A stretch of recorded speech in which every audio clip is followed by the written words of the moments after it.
In this video, we're exploring two stories that for me are a complete mystery. Both are absolutely terrifying. But more than that, they're filled with unanswered questions that really stuck with me. As always, I hope you enjoy them and feel the same sense of intrigue that I did. Now, dim the lights, get comfortable, and let's head back into the mountains. And remember, viewer discretion is advised.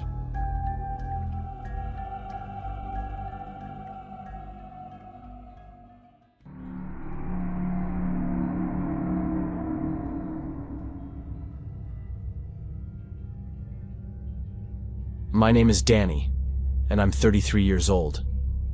And before I get into what actually happened, I need to explain a bit about myself. Because without that, none of this really makes sense. I grew up in a very large family. I was one of 11 siblings.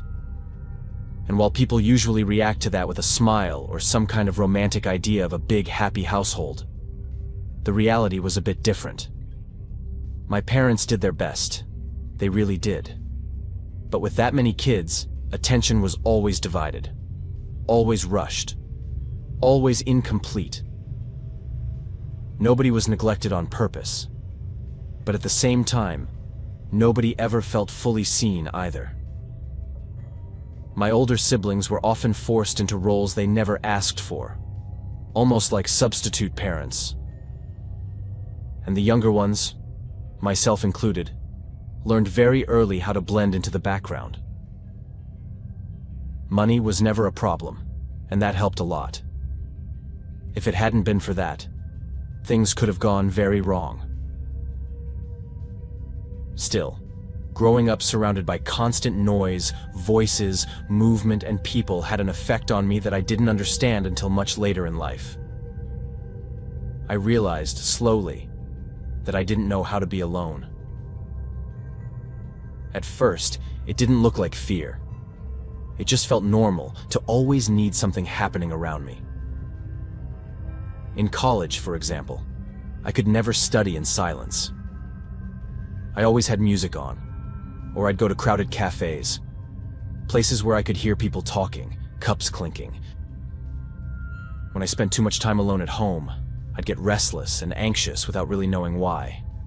And looking back now, I can see that I would often jump into friendships or relationships that weren't good for me, simply because being alone felt worse. I didn't plan any of that. It wasn't conscious. It was just how I moved through the world. Last year, one of my closest friends said something that stuck with me. She told me, very plainly, that I needed to spend more time alone. That I needed to learn how to hear myself and stop just absorbing the opinions of whoever was closest at the time. It wasn't an easy conversation, but it stayed with me, and it pushed me to start doing something different. So I started making small promises to myself. Sitting alone, staying in silence, not distracting myself right away. At first, it felt wrong, almost uncomfortable in a physical way, like I was doing something I wasn't built for. But over time, it got easier, and then it got better.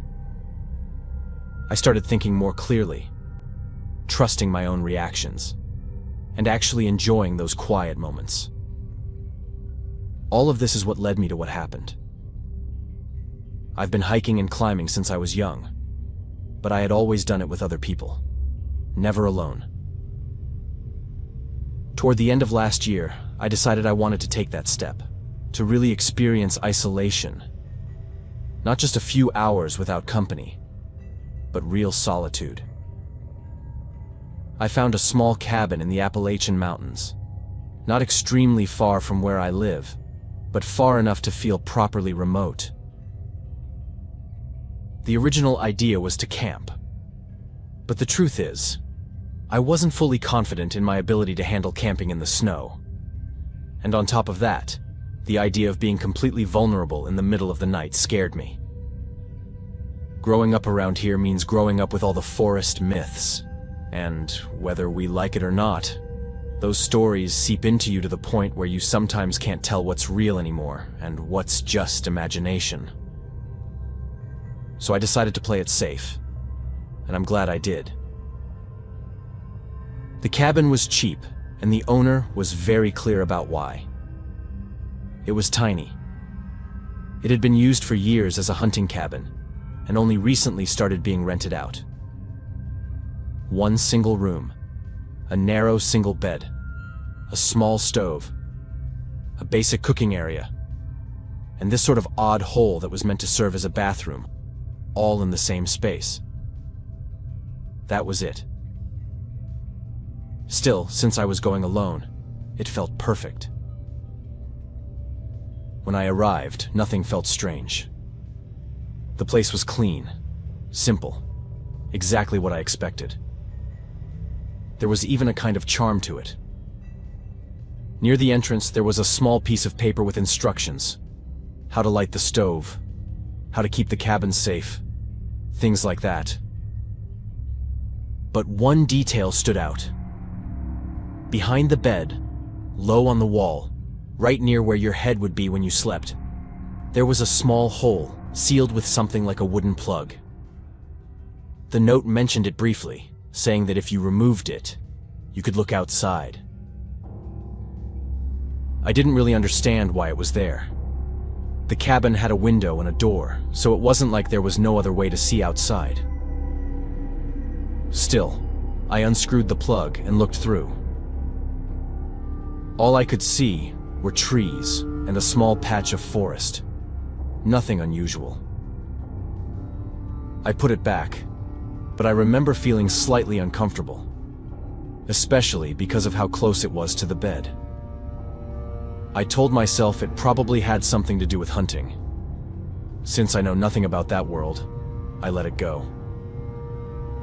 The rest of the day went fine. I unpacked, lit the stove because it was freezing, and prepared for the hike I had planned for the next day. That night, though, I thought I heard footsteps outside the cabin.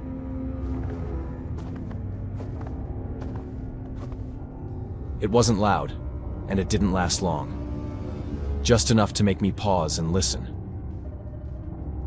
The cabin was so small that it barely felt sturdier than a tent, and I remember thinking how little protection it would offer if someone really wanted to get inside. Still, the sound stopped, and I couldn't be sure if it had been real or just my mind reacting to the isolation. So eventually I brushed it off and went to sleep.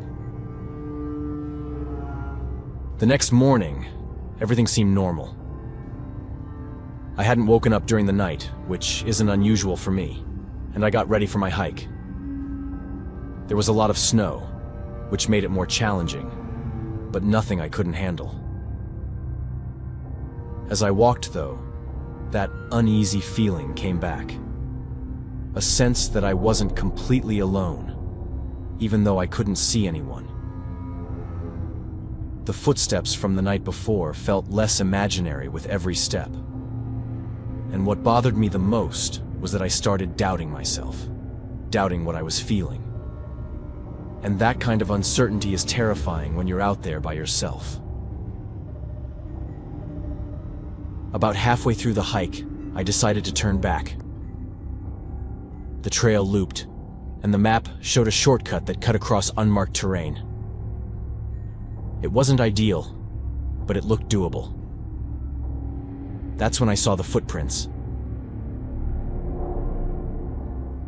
The snow had stopped falling more than an hour earlier, and the ground was mostly undisturbed, except for a set of large boot prints. Fresh ones. Men's boots. I know that logically, this isn't shocking. People hike. People pass through forests.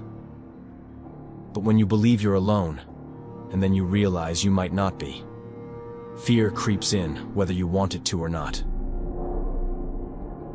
I didn't see anyone, but I didn't wait around either. I turned back toward the cabin as quickly as I could. I kept telling myself I was overreacting, that I was letting my imagination run ahead of me. but I also knew I didn't want to be reckless. I made it back to the cabin without crossing paths with anyone, and decided to stay in for the rest of the day and reassess in the morning. But that night, I heard the footsteps again, and this time, there was no doubt that someone was outside.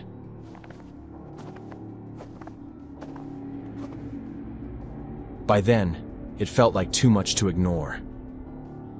The feeling during the hike, the footprints, the sounds. I thought about calling out, asking who was there, maybe even pretending I was armed.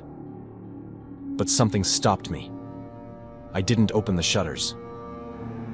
The idea of looking out into the darkness and seeing someone staring back made my stomach turn. That's when I remembered the hole.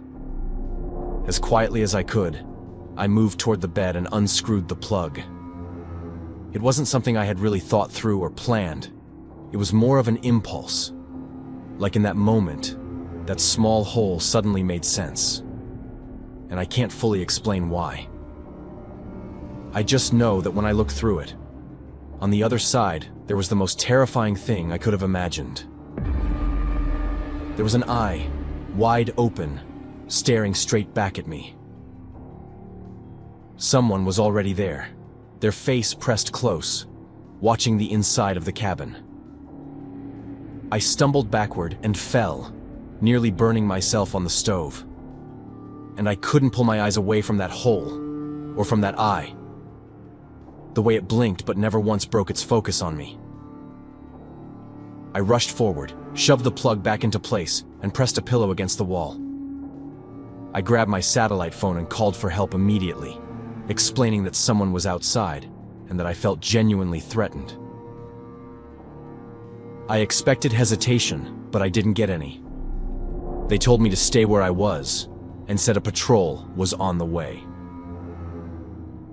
Less than an hour later, they arrived, and I left the cabin that same night. A report was filed, and I told the owner everything. Even though they found footprints in the snow and spots along the cabin walls where the snow was gone, as if someone had walked around it with their fingers pressed against the wood, nothing else was ever found. And whatever had been watching me through that hole was already gone. They only searched for a few hours before giving up. After all, there hadn't been any direct threat, and it could have just been some strange person. Someone who likes to watch others, but isn't necessarily violent. But there's one detail that still bothers me. From the outside, that hole was invisible. You wouldn't notice it unless you already knew it was there, unless you had been inside that cabin before, or unless someone had told you exactly where to look. On top of that, ever since then, I've been trying to find any explanation for what that tiny hole could have been. Barely bigger than an eye. I can't find any useful information online, so I assume it's not something common. If I hadn't read that note on the cabin door, I probably wouldn't have even noticed it. The owner himself doesn't know what the hole was for. If anyone has any idea why it was there, or any theories, please tell me. It's been eating at me because I keep thinking the person would have had to know that hole existed. This wasn't that long ago, and it's still fresh in my mind. I know it might not sound terrifying to everyone, but for me, it was enough. I don't think I'll ever put myself in that level of isolation again.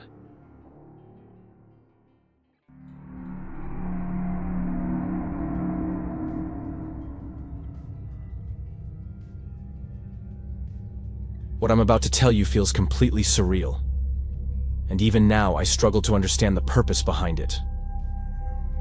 All I know is that it was genuinely terrifying, and every instinct I have tells me I barely escaped something dark. But tell me what you think. I've spent most of my life in the Blue Ridge Mountains, so camping was never something exotic or romantic to me. It was just something you did, something you grew up around. Especially if you lived in a place where the forest always felt closer than other people. Still, That winter, I had been searching for a good spot for days. No matter how much I drove or walked, nothing felt quite right. The snow had made most of my usual places inaccessible. Eventually, I settled for a place that wasn't ideal, but felt reasonable at the time. It was close to an old road. Not right on it, but close enough that I knew I could reach it if something went wrong. That road used to matter years ago, before they built a newer access on the other side of the mountain, and now almost no one used it anymore. I knew that because I was from the area, and because I had driven that stretch countless times without seeing another car. So even though it wasn't completely isolated, it felt empty enough to take the risk.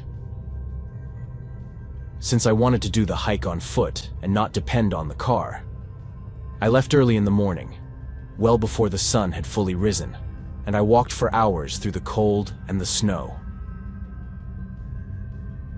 By the time I reached the spot I had seen and chosen a few weeks earlier, it was still early, but I was already feeling the weight of the journey. And yet, despite the distance and the effort, I arrived there in less than 4 hours, exactly where I'd planned to be. I didn't set up the tent right away. Instead, I left my gear there and took a walk around the area first, just to get a better feel for the place and to let myself become more comfortable with the surroundings. I set up my tent just before nightfall, with the snow falling steadily and the forest growing quieter by the minute. Everything felt normal, uneventful, and honestly, a little disappointing, which is usually how the safest nights begin. Don't get me wrong when I say it was disappointing. I'm not saying that because I wanted trouble. It's just that part of the reason I do these retreats is to see wildlife, and that's my favorite part. It was disappointing because there wasn't much animal activity in that area. I ate, checked my gear, and eventually fell asleep to the sound of wind brushing through the trees and nothing else. I don't know how much time passed before I woke up, only that when I did, the light was blinding. For a moment, I couldn't understand where I was or why it felt like daytime inside my tent. Then I realized the light wasn't natural. It was coming from headlights, intense and unmoving, shining directly through the fabric. That's when it hit me just how close I must have been to the road, closer than I remembered, and close enough for a car to be lighting up my tent like a spotlight. I stayed completely still, my heart racing, trying to listen for anything that would explain what was happening. I expected footsteps, voices, doors slamming, anything at all. Instead, there was nothing. Just the hum of an engine somewhere beyond the trees and the light pressing in from all sides. I lay there for what felt like a long time, frozen, weighing my options and realizing that none of them felt right. Eventually, when nothing changed and the silence continued, I decided I couldn't just stay there. Slowly and carefully, I reached for my emergency pack and the protective gear I kept close, and then I unzipped the tent and stepped out into the snow. Moving through the trees, I tried to stay low and quiet, circling just enough to get a clearer view of the road. That's when I saw the car, and immediately knew something was wrong. It wasn't parked along the side like you'd expect. It was stopped perpendicular to the road, blocking both lanes. All the doors were open, front and back, and the headlights were still on, aimed directly toward the trees and, unknowingly, toward me. I couldn't see anyone inside the car. Everything about it felt deliberate and careless at the same time. And I couldn't make sense of why someone would stop like that at 3 in the morning, in the middle of nowhere, with no sign of urgency or distress. That's when the thought settled in, cold and heavy, that whoever had been in that car was no longer in it. And that meant they were somewhere in the forest instead. Somewhere near me. Somewhere I couldn't see. I started backing away. Slowly at first, keeping the trees between myself and the road. Every sense stretched thin. The farther I moved, the more exposed I felt, knowing that I had no idea where the other person was or what they were doing. Then, through a break in the trees, I saw him. He stood near the car, holding an axe loosely at his side, turning his head as if he was scanning the woods. Not rushed and not frantic, just looking. The way he moved didn't suggest panic or confusion, and that somehow made it worse. He hadn't seen me yet, and I knew that the moment he did, whatever control I still had over the situation would be gone. I didn't look back again. I turned and ran, keeping my steps as quiet as I could, pushing through snow and branches, focusing only on putting distance between myself and that road. I ran until my lungs burned, and then kept running, afraid to stop. Afraid that if I did, I'd hear footsteps behind me or see the forest light up again. I've heard countless stories like this, about being chased through the woods, and I always thought it wouldn't be as terrifying as people made it out to be.